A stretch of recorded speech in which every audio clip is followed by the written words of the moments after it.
Boa tarde, pessoal! Está no ar para todo o Brasil e para todo mundo mais um vídeo no meu canal e hoje eu vou falar aqui sobre os seres humanos povoam a América. Então fica aí, não saia daí que você vai aprender hoje como que foi essa história, né? Que os seres humanos povoaram a América. Eu começo aqui falando as muitas teorias. A idade dos fósseis humanos encontrados na América comprova que o nosso continente foi o último a ser ocupado pela espécie humana. Os especialistas sobre a pré-história da América defendem teoria diferente a respeito do caminho percorrido pelos seres humanos para ocupar o continente. Vamos aqui primeiro falar aqui pelo Estreito de Bering. A teoria mais tradicional defende que grupos humanos da Ásia migraram para a América pelo Estreito de Bering.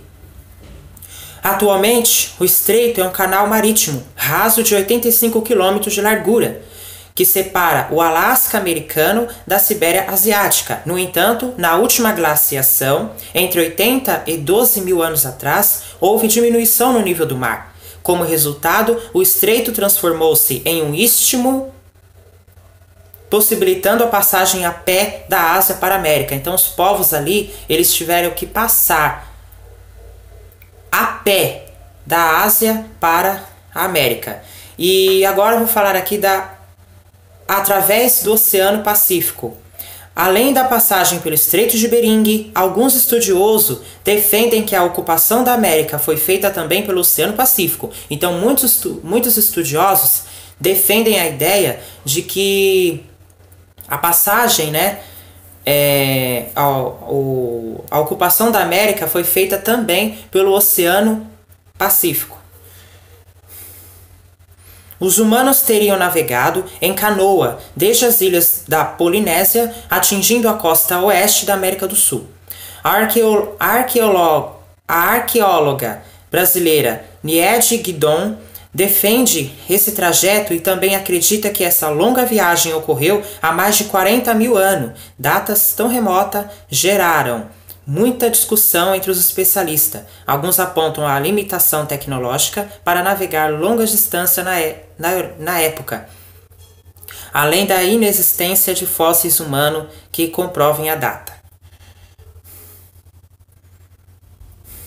Então a arqueóloga brasileira ela defende a ideia de que a longa viagem ocorreu há mais de 40 mil anos atrás, né?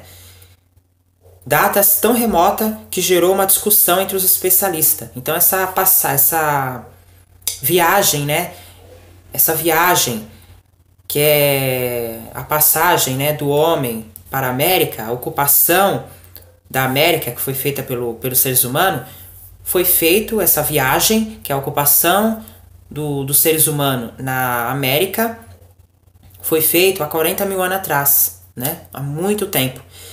E aqui eu começo falando a cultura de Clovis.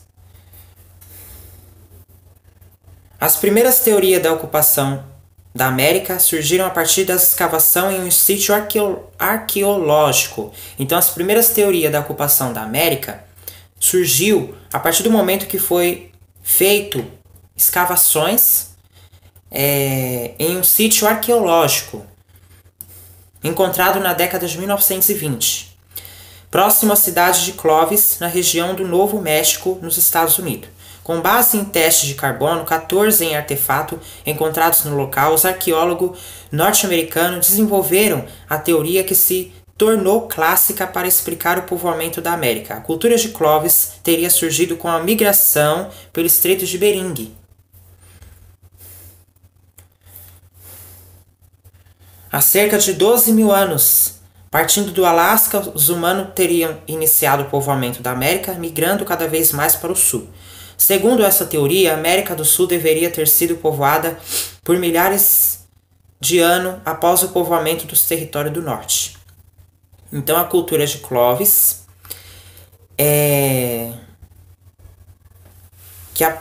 a cultura de Clovis teria surgido com a migração pelo Estreito de Bering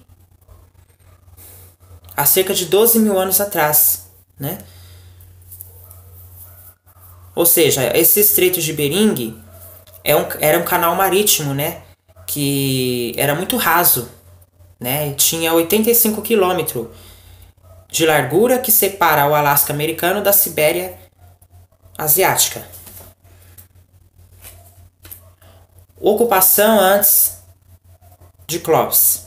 Pesquisas mais atuais indicam que os seres humanos chegaram à América em um período anterior à cultura de Clovis. Descobertas arqueológicas, como as do sítio de Taima-Taima, na Venezuela, antecipam a data da ocupação humana em nosso continente para cerca de 15 mil anos. Em Monte Verde, no Chile, existem provas da presença humana há 12.300 anos, o que significa que a travessia do Estreito de Bering tem ocorrido antes da do povo de Clovis.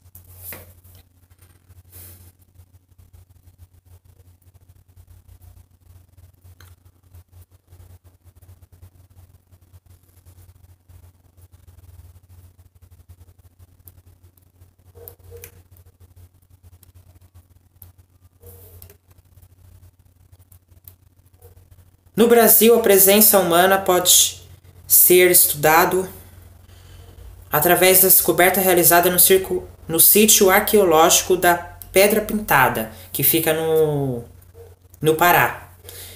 Nesses sítios foram encontrados vestígios da ocupação humana nas regiões da floresta amazônica há 11.300 anos. Então, para a gente, ou seja, as descobertas que foram realizadas no sítio arqueológico da Pedra Pintada, é lá que a gente, a presença humana pode ser estudada. Então, a presença humana pode ser estudada no sítio arqueológico da Pedra Pintada do Pará, que lá que foi encontrado vestígio da ocupação humana na região da floresta, há 11.300 anos. Além dos sítios da Pedra Pintada, existem outros sítios arqueológicos importantes descobertos no Brasil, entre eles o de Lagoa Santa, Lapa Vermelha, em Minas Gerais, os sítios do Parque Nacional da Serra da Capivara, em São Raimundo Nonato e no interior do Piauí. Então, além do sítio da Pedra Pintada, também há outros sítios arqueológicos importantes que foram descobertos no Brasil, que foi esses que eu falei, Lagoa Santa, Lapa Vermelha, que fica em Minas Gerais,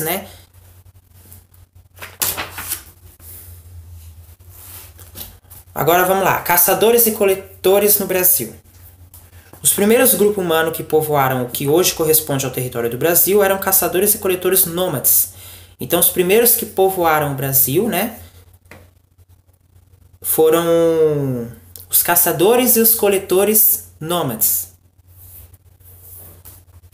Esses grupos usavam lança e flecha com pontas de pedra, realizavam rituais funerários próprios e criaram línguas e técnicas diferentes ao longo do tempo. As pesquisas arqueológicas comprovam que praticamente todas as áreas do atual território brasileiro foram ocupadas pelos paleoíndios nômades. Atualmente estão identificados cerca de 20 mil sítios arqueológicos no Brasil, contendo sepulturas, pinturas rupestres, restos de habitações e utensílios diversos. Então, aqui no Brasil ainda há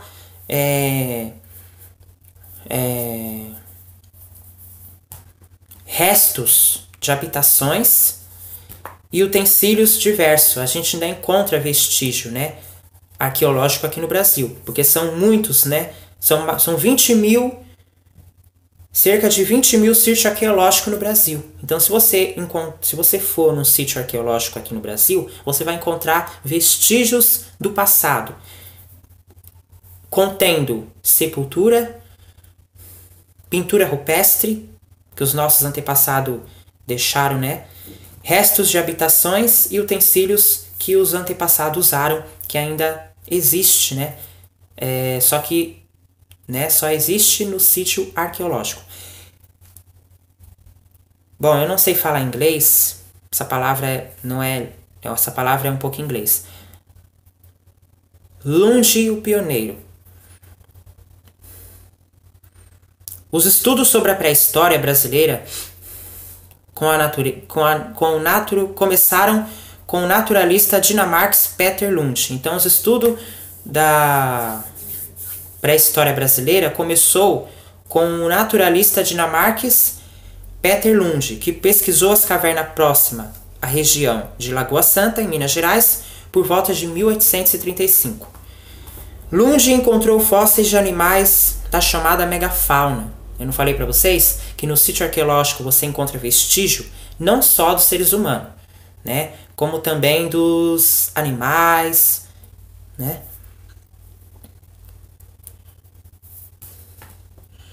Como tigres, dentes de sabre e preguiças gigantes. Além dos fósseis animais, o dinamarquês encontrou ossos pertencentes a cerca de 70 homens e mulheres pré-históricos.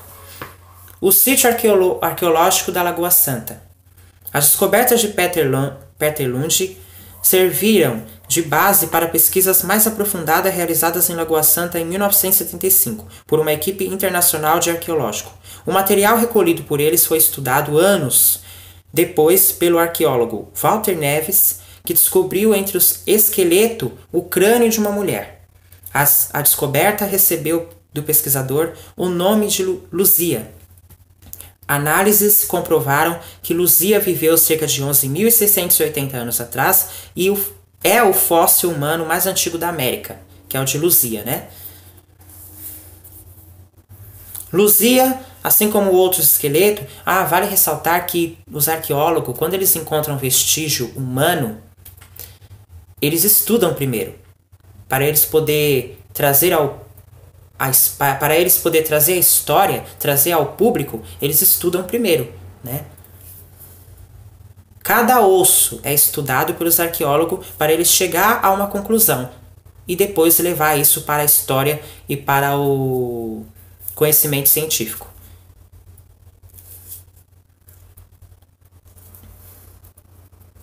Luzia, assim como os outros esqueletos, datados de entre 11.500 e 11.000 anos atrás, possui o crânio com formato semelhante aos dos povos africano e australiano atuais. Os esqueletos mais novos, com cerca de 8.000 anos, possuem traços semelhantes aos dos atuais povos asiáticos. Walter Neves já trabalhava sobre a hipótese de que a América havia sido povoada inicialmente por um grupo humano vindo da Ásia, porém com traços dos atuais africanos. Posteriormente, uma nova migração seria feita por grupos com traços orientais, que é os mongoloides. A descoberta de Luzia reforçou a hipótese de Walter Neves explicada no quadro Ligando os Pontos. A polêmica da pedra furada. A arqueóloga brasileira Niede Guidon defende que no sítio arqueológico do Boqueirão da Pedra Furada, na Serra da Capivara, no estado do Piauí, foram encontrados restos de fogueira, produzida pelos seres humanos há 48.000 anos. Mas, gente, para você encontrar restos, vestígios arqueológicos, é só no sítio arqueológico. Não é em qualquer sítio que você vai encontrar um vestígio do passado. Tem que ser um sítio arqueológico, que tem em todo o Brasil. Muitos arqueólogos discordam de Guidon. Eles argumentam que o carvão encontrado é resto de um incêndio natural. Como não foram encontrados fósseis humanos de 48.000 anos, a polêmica permanece em aberto. Então tem arqueólogos que discordam de Guidon. Eles acham que não se encontra mais vestígio humano. Que aquilo que Guidon tinha visto, eles argumentam que era um carvão, né? Ou seja, que era um resto de incêndio natural que aconteceu no passado, não de um vestígio humano. Então, a Guidon, Niede Guidon, só ela que defendia a ideia que foi encontrado resto de fogueira produzido pelos seres humanos há 48.000 anos. Só ela que defende essa ideia. Os outros arqueólogos discordam.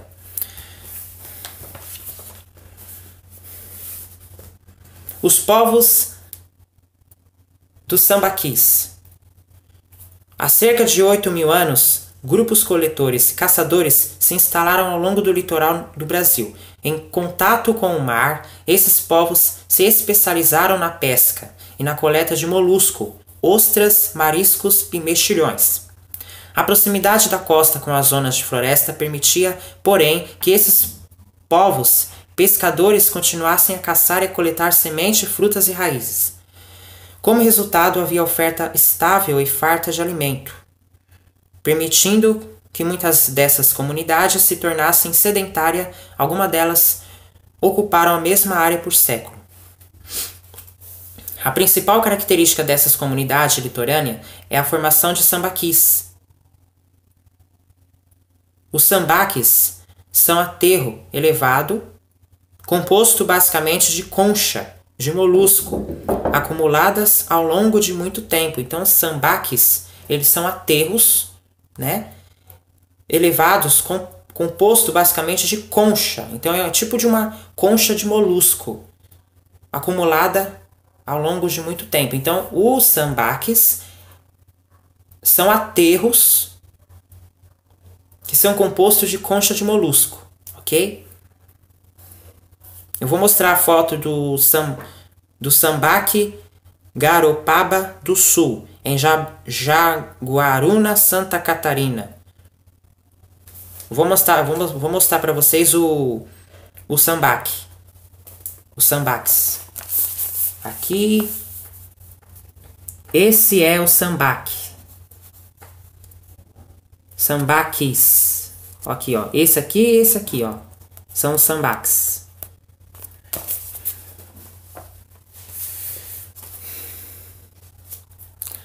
Povos ligados à água.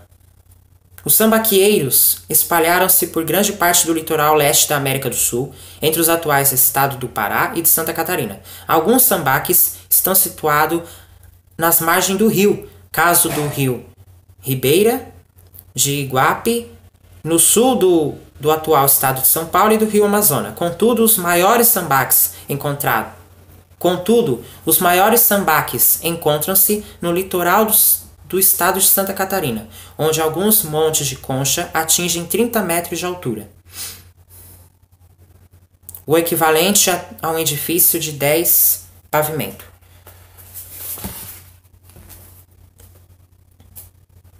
E qual é a função dos sambaqueiros? Durante algum tempo, os estudiosos acreditaram que esses montes de concha funcionavam como simples depósitos de lixo. Pesquisas recentes indicam, porém, que os sambaques eram formados intencionalmente e possuíam função ritual. Os arqueólogos ainda não conhecem com exatidão todas as funções dos sambaques, mas o grande número de sepultamento ali realizado indica que uma de suas funções era servir como cemitério. Então, uma das suas funções, né, uma das funções dos sambaques era para servir como cemitério. Adorno, como colares de dente de tubarão, utensílio do cotidiano, pequenas estátuas e ossos de animais eram enterrados com os corpos. Isso são indício de que os sambaqueiros não apenas respeitavam seus mortos, como acreditavam em algum tipo de vida após a morte. Nos sambaques há também sinais de fogueira. Possivelmente eram realizados rituais funerários usando fogo, como preparo de refeição em homenagem aos ancestrais mortos.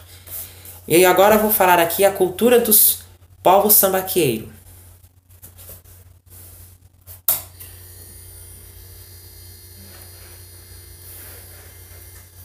Os povos sambaqueiros possuíam uma cultura material muito variada. Eles produziam pequenas esculturas de pedra ou osso, em forma de animais, chamada zoólitos. Do grego zo, animal, e litos, pedra. Além de estátuas, fabricavam utensílios como machado e facas com pedras finamente polidas. Para a pesca, criavam arpões com ossos de animais e teciam rede com fibras vegetais. Além das esculturas, os sambaqueiros faziam inscrições em pedra, um tipo de arte rupestre. Algumas dessas inscrições foram realizadas em ilhas distantes, da costa. Tudo indica, portanto, que os povos dos sambaques possuíam barcos para viajar pelo litoral e pescar. Por que povos dos sambaques? Sambaques é uma concha de molusco que fica na região do mar, do rio. E como que eu vou distinguir um povo sambaqueiro? É aquele que pratica os rituais dos sambaques, né? Que o sambaques ele não é só uma concha de molusco, mas ele também serviu como para fazer rituais, um lugar também que era tipo, né, cemitério. Eles faziam rituais, né?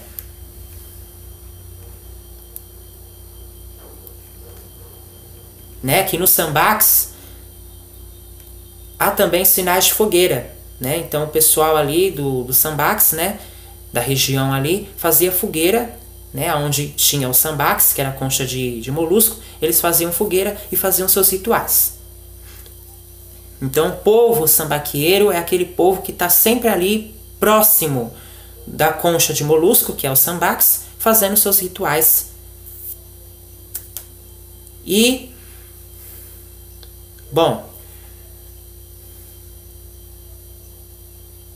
o sambaques, ele teve um fim.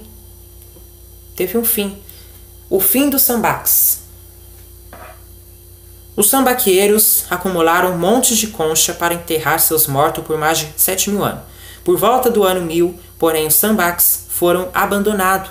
Com os sambaques, desapareceram a produção de zoólitos e arpões de osso, a pesca intensiva e outras manifestações culturais dos antigos povos do litoral. Os pesquisadores não sabem o que causou o fim da cultura sambaqueira. O que se sabe é que 2.500 anos atrás, as regiões antes dominadas pelo sambaqueiro começaram a ser ocupadas por um povo guerreiro vindo da Amazônia, que é os Tupi. Então, assim que houve o fim dos sambaques, né? Quem é que chega? Os Tupi.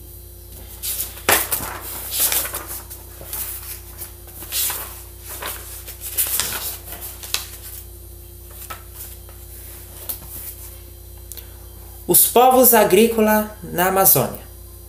A floresta amazônica abrigou, 2.000 anos atrás, as primeiras sociedades sedentárias de agricultores e produtores de cerâmica que viveram no território atualmente ocupado pelo Brasil. Dois dos exemplos mais expressivos são a cultura marajoara e a de Santarém, também conhecida como tapajônica. A cultura marajoara. Entre os séculos 5 e 15, na área leste da ilha de Marajó, às margens do rio Amazonas, floresceu a cultura marajoara. Da mesma maneira que outras culturas agrícolas amazônicas, a cultura marajoara apresentava numerosa população sedentária. Os marajoaras certamente obtinham grande quantidade de alimento, seja pela caça e pesca abundante na região, seja pela agricultura baseada na mandioca,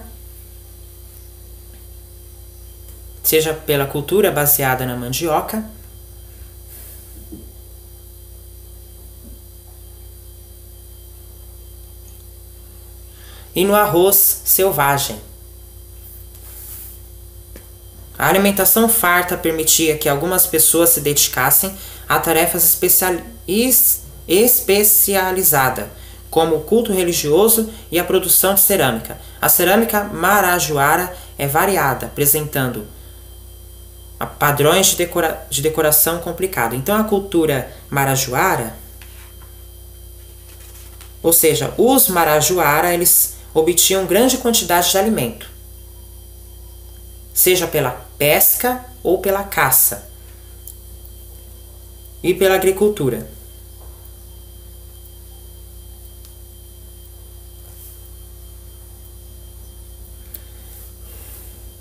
Cacicados e tesos. Além das profissões especializadas, havia também um governo forte que impunha suas decisões aos habitantes das aldeias. Esse sistema de poder é conhecido como cacicado.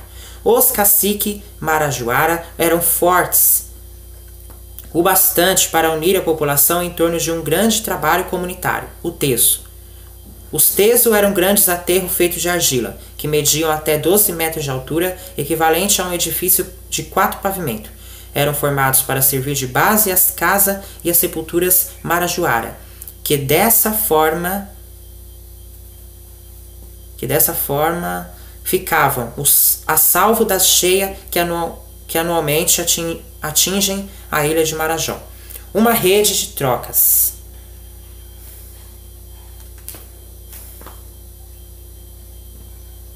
Então, gente, naquele tempo, o cacicado era tipo um poder. E naquele tempo o poder era chamado de cacicado.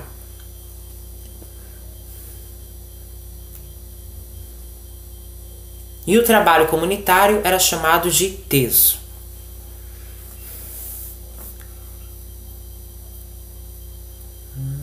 Uma rede de trocas. A sociedade marajoara não vivia isolada na foz do rio Amazonas. Pesquisas arqueológicas recentes indicam ter havido extensa rede de troca entre as várias sociedades amazônicas. Exemplares da cerâmica marajoara foram encontrados em locais distantes, como o rio Tapajós.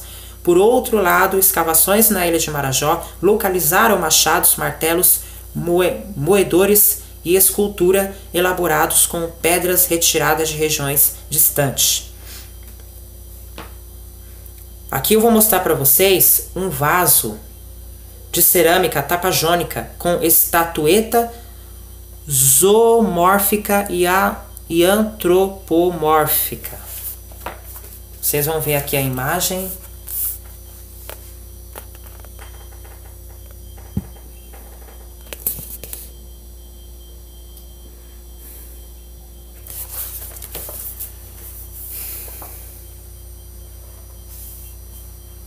A cultura de Santarém.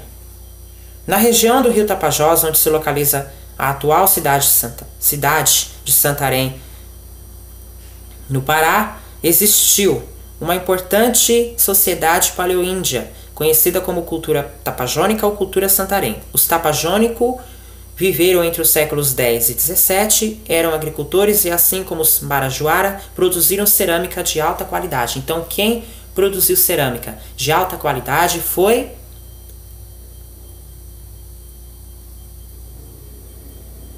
os tapajônicos.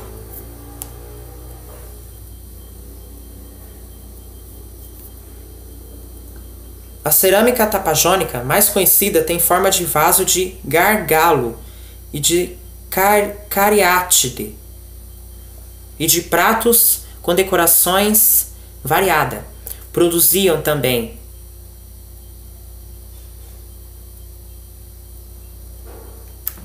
muiraquitãs, amuletos em forma de sapo esculpido em pedra verde.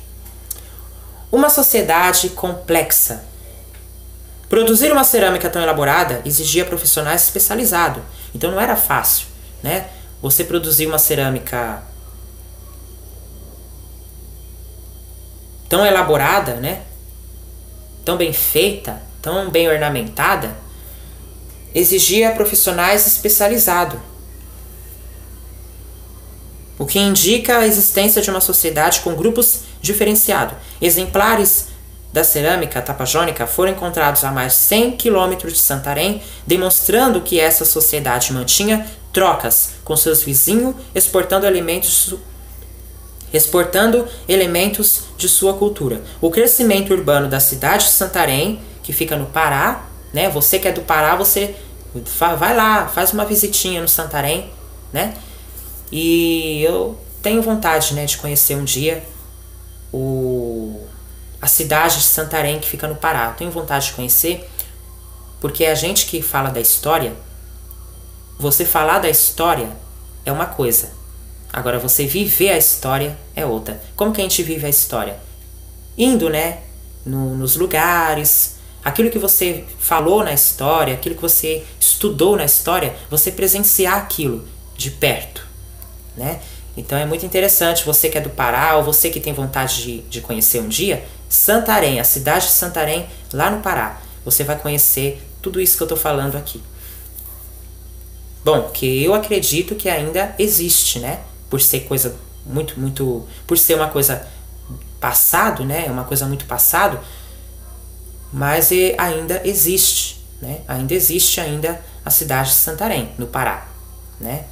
E que nem esse vaso de cerâmica tapajônica, né? Eu acredito que na cidade de Santarém você pode encontrar, né, esse vaso de cerâmica tapajônica na cidade de Santarém, no Pará. Você pode encontrar muitas coisas que está relatado na história da cidade de Santarém, você pode encontrar no Pará. Com o crescimento urbano da cidade de Santarém, destruiu grande parte desses importantes sítios arqueológicos da cultura tapajônica, de modo que muitas informações sobre esse povo se perderam. No entanto, as pesquisas continuam. Então, gente, eu descarto o que eu falei. Eu descarto. O crescimento urbano da cidade de Santarém destruiu grande parte desse importante sítio arqueológico. Então, esse sítio arqueológico do Santarém foi destruído. Ah, que pena. Só porque eu queria conhecer, foi destruído, né? Agora, para terminar, gente, uma sociedade urbana do Xingu.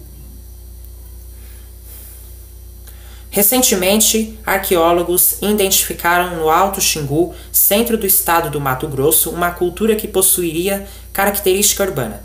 Esses paleo-índios teriam ocupado a região entre os séculos 13 e 17. Trata-se de um sistema de grande vila que contavam entre 800 e 1.000 habitantes, cerca por um conjunto de aldeias menores, com cerca de 250 pessoas. Cada núcleo populacional era organizado em torno de grandes praças e cercado por fossos escavados, possivelmente com fins defensivos.